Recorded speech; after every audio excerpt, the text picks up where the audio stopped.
My name is Karl Kozak, and I'm president of the 3D Film Factory. I've been an independent filmmaker for about 15 years, and I was into shooting movies and shorts and different things. And I became a bit enthralled with the different camera rigs. I wanted to design one that was affordable for 3D filmmakers, and that's kind of the genesis of the company. I want to make it accessible for everybody. You know, we provide affordable, easy-to-use 3D systems that, you know, compared to some of the other companies out there, I know some of the others have these fantastic rigs. I'd say just on the negative side, they're just a bit they're a bit expensive, and a lot of them are a bit kind of large and heavy, bulky, not easy to use. They might require a technician. So we're trying to make 3D rigs that are not only inexpensive but also simple and easy to use for filmmakers.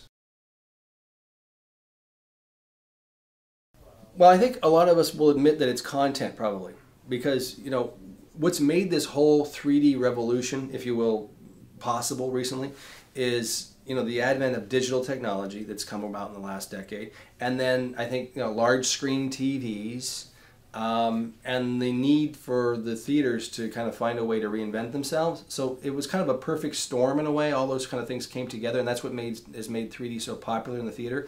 Now moving forward, we're putting 3D TVs into people's homes with a company with Blu-ray players, and there's new 3D stations coming out. So content is going to be king.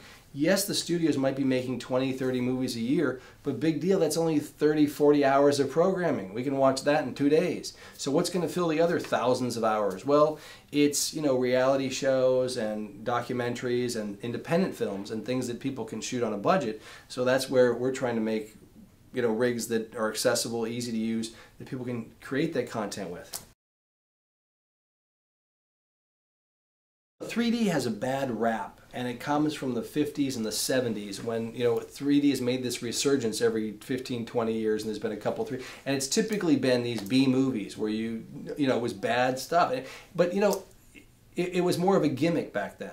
And you could see it coming. You could see the 3D coming, and, you know, oh, here comes the 3D. They're going to point a sword at us, and they're going to jab it at the screen. So there's a lot of bad stuff, but it was used as a gimmick. It was seen as a tool, and serious filmmakers didn't really want to make their movies in 3D for that reason. Now, flash forward, we're in this digital age, and filmmakers are trying to hold themselves, you know, like James Cameron in Avatar, to a higher standard. Robert Zemeckis, some of these other guys, they're trying different things. Yes, there's going to be bad 3D. It's going to be overplayed, because we're getting a lot of calls these days for, you know, 3D. Everybody wants to shoot it. They don't, even if it doesn't make sense for their movie or it doesn't fit, they don't care. They wanted to shoot it in 3D because everybody's shooting 3D. That's kind of the statement I get. So yeah, we'll have to weed through the bad and the good stuff. But you know what? The consumer is going to become more knowledgeable, and they'll understand what is good 3D and what's bad 3D as we progress through this whole 3D revolution.